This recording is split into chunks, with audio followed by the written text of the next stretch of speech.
Hello, Dr. Fauci. Really nice of you to make the time to speak with us. I know you're busy. Well, thank you. Good to be with you. Let's start with 80 million. I've heard you say this number quite a lot in the last little while, the number of Americans who are eligible for a vaccine but who are still unvaccinated. And I can't help but wonder, all this time later, literally nothing has worked, right, to convince them to get the vaccine. So what will at this point? I think it's going to be a combination of a couple of things. Just recently, the FDA has given the final stamp of approval. So I think a combination of people themselves feeling that now that they have the stamp of approval, they'll get vaccinated, as well as the mandates, is going to increase that. I would hope that as the weeks go by, we'll whittle away down at that 80 million and get to many, many more among that group to get vaccinated. I'm going to ask you about mandates in a second, but what is the cost of not being able to whittle down that number, that 80 million? What is the real world consequence? Well, the real world consequences, I think, are rather dire in the sense that you're going to continue to have a high dynamic of infection in this country. Hospitalizations are up and deaths are up. If we do not get those group of people vaccinated, we're still going to have an acceleration of cases. And then also the thing we're worried about, not only here in the United States, but throughout the world, as long as you have a dynamics of the virus being able to freely circulate and replicate, then you have the possibility and maybe the likelihood that you'll get more mutations that will lead to variants that might actually evade the protection of the vaccine, which means it'll be negative not only for the unvaccinated people, but for the vaccinated people. Vaccine mandates, effectively compelling, forcing people to get vaccinated. Are you in favor of them? I am. As a matter of fact, you always have to be sensitive to people's concern about their own freedom of choice and understandable concerns. But when you're dealing with an outbreak that's historic in its nature, worse than we've ever seen in over 102 years, in the United States alone, we have 630,000 people have died from this outbreak. There comes a time when societal interests have to supersede, at least temporarily, individual interests.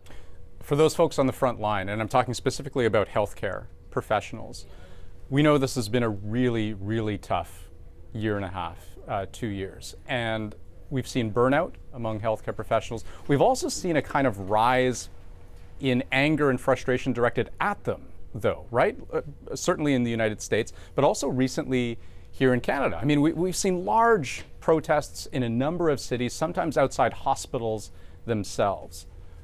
What about that trend continuing worries you most?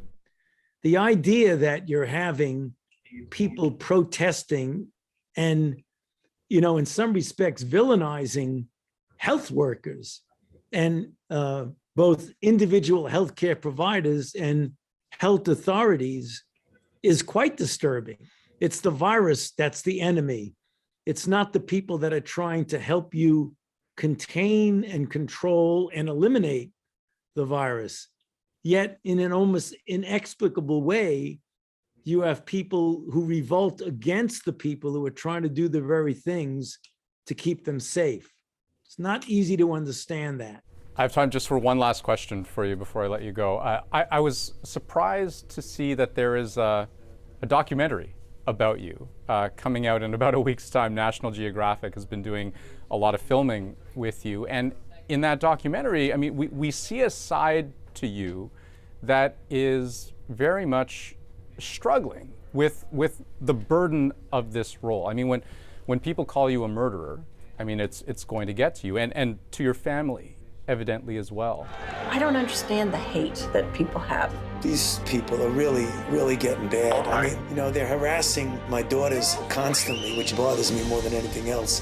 When you're involved in a race to stop a horrible disease, you always feel you're not doing things quickly enough. And so just on a personal note, I wanted to ask you, is there a part of all of this that just feels like it's getting harder and harder over time? Well, it is difficult, but the thing that keeps me and my colleagues going is that the enormity and the importance of the task.